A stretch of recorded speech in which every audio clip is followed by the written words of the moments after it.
நண்பர்களே, நம்ம 11th standard ஹிஸ்ட்ரியில் சங்க காலம் தான் பார்க்க போகிறோம். சங்க காலம்ன்றது பொது ஆண்டுக்கு முன் 3ஆம் நூற்றாண்டு முதல் பொது ஆண்டுக்கு பின் 3ஆம் நூற்றாண்டு சங்க காலம். அதில் வந்து நம்ம யாரை பற்றி பார்க்க போகிறோம், மூவேந்தர்களை பற்றி தான் பார்க்க போகிறோம். பொது ஆண்டுக்கு முன் 3ஆம் நூற்றாண்டு, ஓகேங்களா? அதில் வந்து தமிழகத்தில் வந்து 3 அரசை பற்றி யார் சொல்லியிருப்பாங்கன்னா அசோகர் சொல்லியிருப்பார். அந்த 3 அரசனா சேலர், சோழர், பாண்டியர், ஓகேங்களா? யார்? சேரர், சோழர், பாண்டியர், ஓகேங்களா?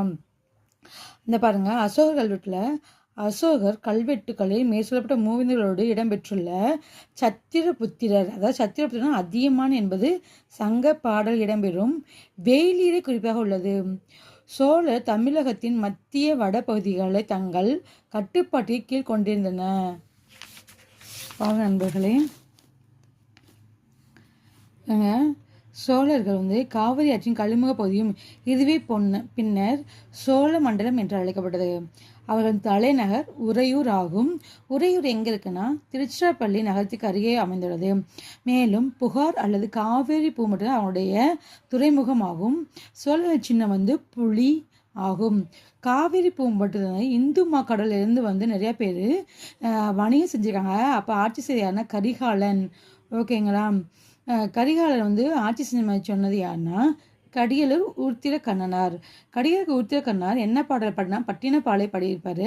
அந்த பட்டினப்பாலையில் சோழரை பற்றி நிறைய சொல்லியிருப்பார். நண்பர்களே, இங்கே பாருங்கள், இளஞ்செட் சென்னியின் மகனானவர் தான் கரிகாலன். சங்ககால சோழர் தலைவராக கருதப்படுகிறார். பட்டினப்பாலை அவருடைய ஆட்சியை பற்றி விரிவாக சொல்கிறது. கரிகாலனுடைய தலையாய போர் வந்து வெண்ணி போர் தான், ஓகேங்களா? அங்கே வந்து சேரரையும் பாண்டியரையும் அவருக்கு உதவிய 11 வேலை குலத்தலைவர்களையும் வெற்றி கொண்டதாக குறிப்பிடுகிறது, ஓகேங்களா? காவிரி அணை கட்டியது, மற்றபடி வாய்க்கால் வெட்டி நீர்ப்பாசன வசதியை மேற்கொண்டு எல்லாமே யாருன்னா கரிகாலன் தான். பெருநீர்கள்ளி என்னும் பெயருடைய மற்றொரு அரசன் தான். அவர் வந்து என்ன பண்ணியிருப்பாருன்னா வேத வேள்விகளை நடத்தியிருப்பார். ராஜசூய யாகத்தை நடத்தியுள்ளார். கரிகாலன் மறைவுக்கு பின்னாடி அங்கே வந்து நிறையா வந்து அவங்களுடைய வாரிசுகளை சண்டை வந்ததுனால அதை வந்து கண்டுக்காமல் போயிருப்பார். பாருங்க, சேரர் எங்கே ஆண்டாங்கன்னா நம்ம அடுத்து பார்க்கும்போது சேரர் மத்திய வடக்கு கேரளா பகுதியும் தமிழ்நாட்டின் கொங்கு பகுதியும் ஆட்சி செய்த யாருன்னா சேரர்கள். அவங்க வந்து வஞ்சிய தலைநகரை வச்சு அவங்க ஆட்சி பண்ணியிருப்பாங்க. முசிறியும் தொண்டி அவங்களுடைய கட்டுப்பாட்டு இருந்தன. பாருங்க, வஞ்சி இன்று தமிழகத்தின் எங்கே இருக்குன்னா கரூர் மாவட்டத்தில் உள்ளது.